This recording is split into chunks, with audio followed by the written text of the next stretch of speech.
देखिए, हमारा ऐसा कहना है कि वक्फ एक्ट 1995 के बहुत सारे ऐसे प्रोविजंस हैं जो ड्रैकोनियन हैं, जिसको पूर्णतः खत्म होना चाहिए। और एक दो तरह की सिचुएशन है। सबसे पहली सिचुएशन ये है कि जो आज एक बैच ऑफ पिटिशंस लगाई गई हैं जिसमें वक्फ एक्ट को चुनौती दी गई है, अमेंडमेंट एक्ट को। तो अगर एक ऐसी सिचुएशन बनती, क्योंकि उसमें उन्होंने स्टे की भी बात कही है, तो अगर स्टे की बात कही है तो जो पहले के प्रोविजंस हैं वो लागू हो जाएंगे। तो हमने कहा है कि वो प्रोविजंस को भी स्टे करना चाहिए, क्योंकि वो सारे प्रोविजंस भी ड्रैकोनियन है। Point number 1। पॉइंट नंबर 2, वक्फ एक्ट 1995 में ड्रैकोनियन प्रोविजंस अभी भी हैं जो अमेंडमेंट एक्सरसाइज से रह गए, उसको भी हमने चुनौती दी है।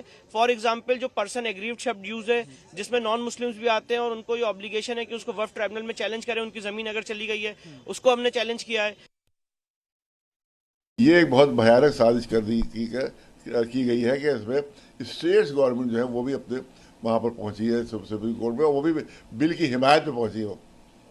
तो बिल्कुल ये गवर्नमेंट तुली हुई है मुसलमानों को तबाह और बर्बाद करने पर। इसमें असल चीज़ है कि यहाँ की पॉलिसीज़ जो बनती हैं वो इसराइल बनाता है।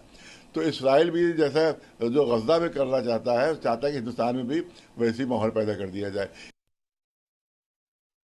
कि वक्फ की प्रॉपर्टी हम कहीं सरकार नहीं लेने जा रही, और वक्फ की प्रॉपर्टी वक्फ की रहेगी।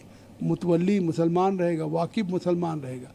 हम तो केवल रख रखाव और सीएजी के द्वारा निर्धारित ऑडिट से ऑडिट करा के उसका इनकम गरीबों के फ़ायदे के लिए होगा। तो अब इससे साफ है कि अगर ये सरकार बेहतरी के लिए कानून लाई है तो आप आंदोलन कर रहे हैं, सुप्रीम कोर्ट पे आपको भरोसा नहीं है। जो नया कानून बनाया है ये संविधान विरोधी है। फंडामेंटल राइट जो हमको दिया है हमारा संविधान, डॉक्टर बाबा साहब अम्बेडकर जो संविधान, जो हमारा फंडामेंटल राइट है, इसका गलत है। और जो हमारा पूर्व पुरुष ने जो संपत्ति अल्लाह के रास्ते में दान किया है, जिस लिए मस्जिद, मदरसा, खानका, ईदगाह, कब्रिस्तान के लिए दिया है, वो हमारा हक छीन रहा है। इसलिए हमने पिटीशन दर्ज किया है। जी न्यूज़।